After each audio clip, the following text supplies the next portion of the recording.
that I have been working on currently, it's Spring Boot microservices. Along with that, within the services for the inter-service communication, we are here using Kafka for that. Apart from this, on the database side, we are using NoSQL DB, which is MongoDB. And apart from this, I also have knowledge about Docker environment, along with Git, Jenkins, etc. for the build pipeline. Okay, good. Yeah, thank you. Thanks for the introduction. Okay. Okay. I'll start with core Java first.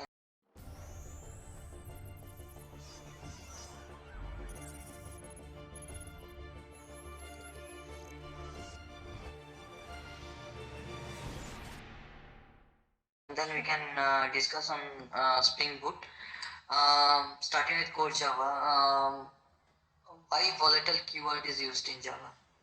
Yeah, so volatile is a keyword that is majorly used in cases where if serialization is actually with volatile. Those things actually cannot be those attributes cannot be serialized.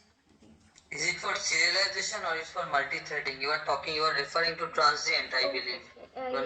Okay, sorry.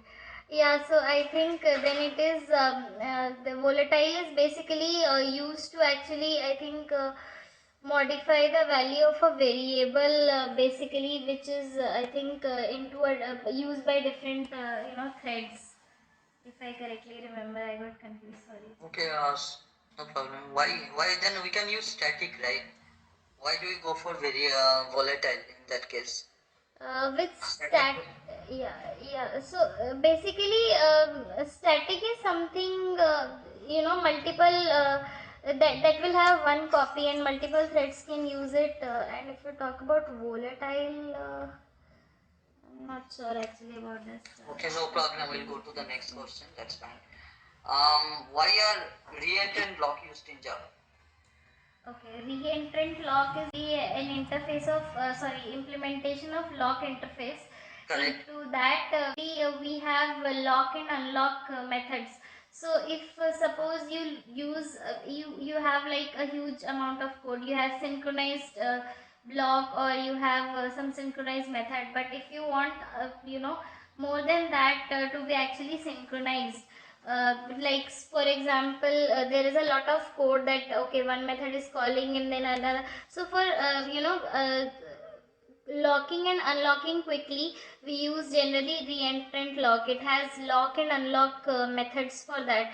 Like suppose, why is it called reentrant lock in the first place? What is the reason? What is the naming convention related to? So reentrant lock. I think it is maybe used for it again kind of locks and unlocks at frequently whenever you want. You can simply lock and unlock. Because of that is it called like that. Okay. That's not the case. You need to check once why it is called reentrant lock. Okay. Okay. What are the various concurrency control mechanisms that are applied to a transactional system, such as a relational database? Concurrency control mechanisms. Okay. So like you are using entities, right? You are using entities. I mean to say in the ORM. When you use ORM, you will have multi-threading, right?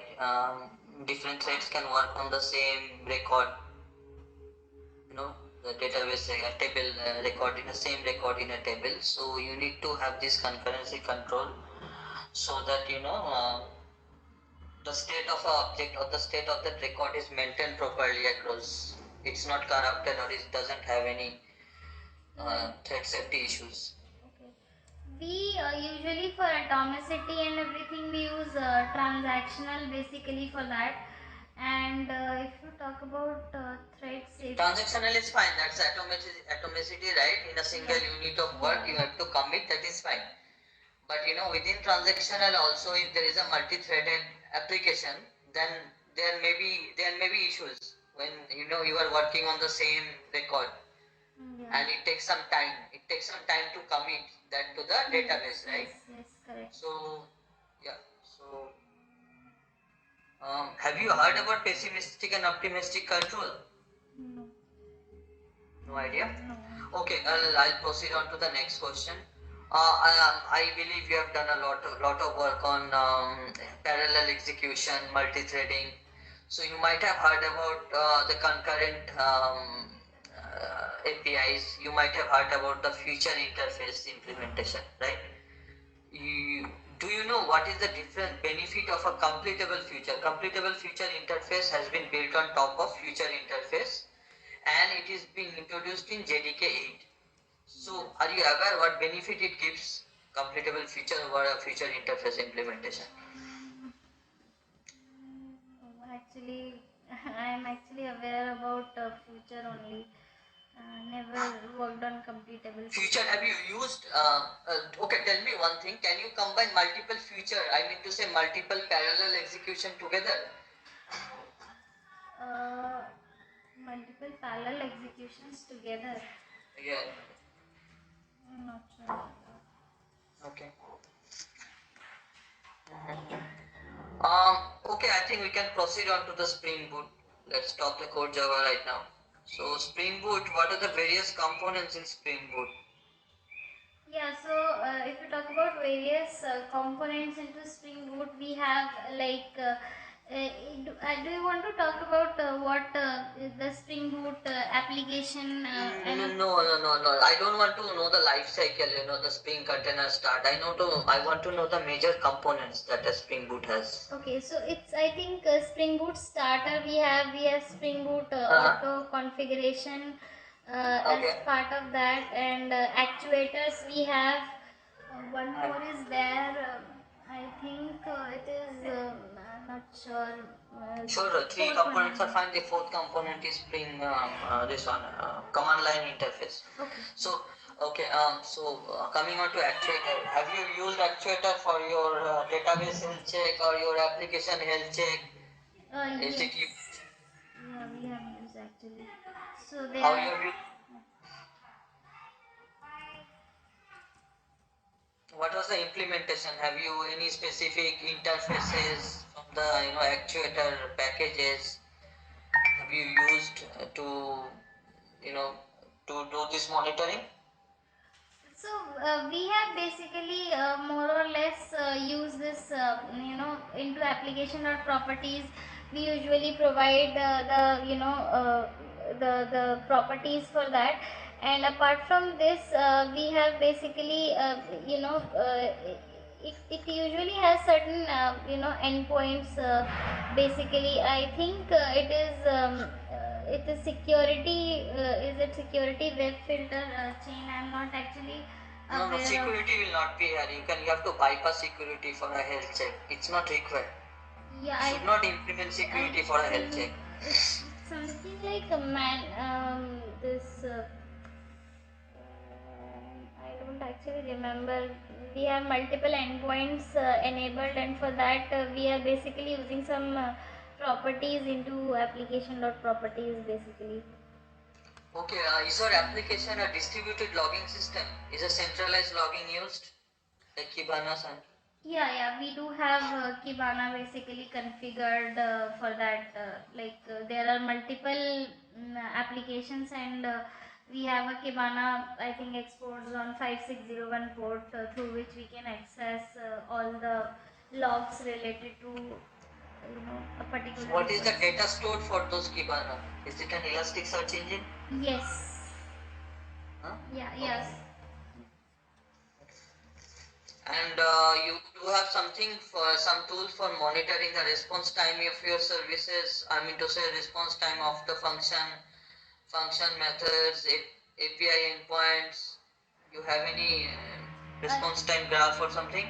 Yes, we usually have Kibana for those things sorry, not Kibana, sorry, Grafana for that. Yeah, Grafana is the dashboard. Grafana, Okay. I understand, perfect. Grafana is the dashboard, but you send this metrics to some, some database, some graph based.